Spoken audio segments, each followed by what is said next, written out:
আল্লাহর নবী বলেন, কোন মুসলমান ভাই ভাই এক অপরিচিত মুসলমানের সাথে আপনার ঝগড়া হয়েছে, হয় না এরকম ভাই, অনেক আরেকটার সাথে গুতাগুতি। আল্লাহর নবী বলেন, যদি 3 দিন মতান্তরে 3 দিনের কথা রাসূল বলেন, ওই 3 দিনের মধ্যে মনে করেন আপনি বাড়িওয়ালা হেটাঙ্গিওয়ালা আর হইলো বারাকটি আপনার বাড়ি, অথবা অন্যের বাড়ির বারাকটার সাথে আপনার তর্ক হয়েছে, কিন্তু আপনার মধ্যে জিদে কাজ করতেছে, আমি এই দেশের আমি একটা কিছু, আর ওই বেয়াদবের বাচ্চা আমার সাথে তর্ক বিতর্ক করছে কিন্তু সিলিন্ডার করলো না, এই অহংকার আপনার মধ্যে আছে।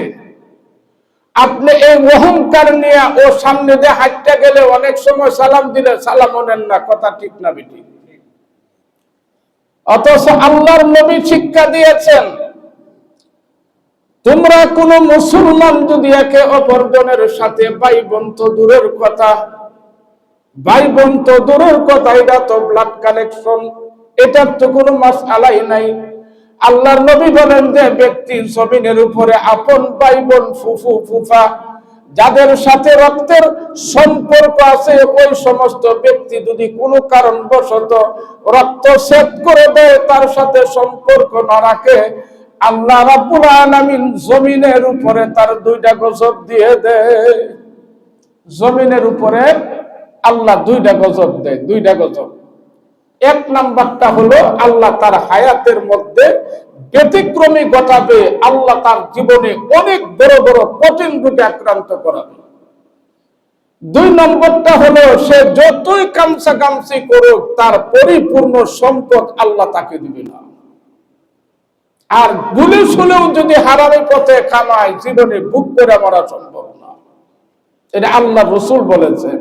যদি কেউ রক্তের মানুষের সাথে সম্পর্ক ছেদ করে, অপর মানুষের কথা আল্লাহর নবী বলেন যে তুমি তোমার এক জাতি ভাইয়ের সাথে তর্ক বিতর্ক হয়েছে, কিন্তু এটা তুমি ভিতরে খুব অহংকার হিসাবে রাখছো, 3 মাস গেছে গা, কোনো কথা নাই। অথচ আল্লাহর নবী কত সুসংবাদ দিয়ে আমাদেরকে বলছেন, মিয়া নামাজ তো আল্লাহর একটা ফরজ বিধান, কিন্তু কত বিধান আল্লাহ বলেছেন। আল্লাহর নবী বলেন, একজন মুসলমানের সাথে আরেকজন মুসলমানের তর্ক হওয়ার পরে যে ব্যক্তি নিজের অহংকারকে দাবাইয়া 3 দিনের মধ্যে সাক্ষাৎ করে, তাকে সালাম দিবে, ভালো মন্দ জিজ্ঞাসা করবে, ভাই কেমন আছেন, আল্লাহর নবী বলেন তার এতটুকু অহংকার দাবানোর কারণে আর ওই রকম ব্যক্তি যদি ইন্তেকাল করে, আল্লাহ তাকে বিনা হিসাবে জান্নাত দিয়ে দিবে, এতটুকুর কারণে। এটা তো আমরা এলেম না থাকার কারণে জানি না, কথা ঠিক না বেটি?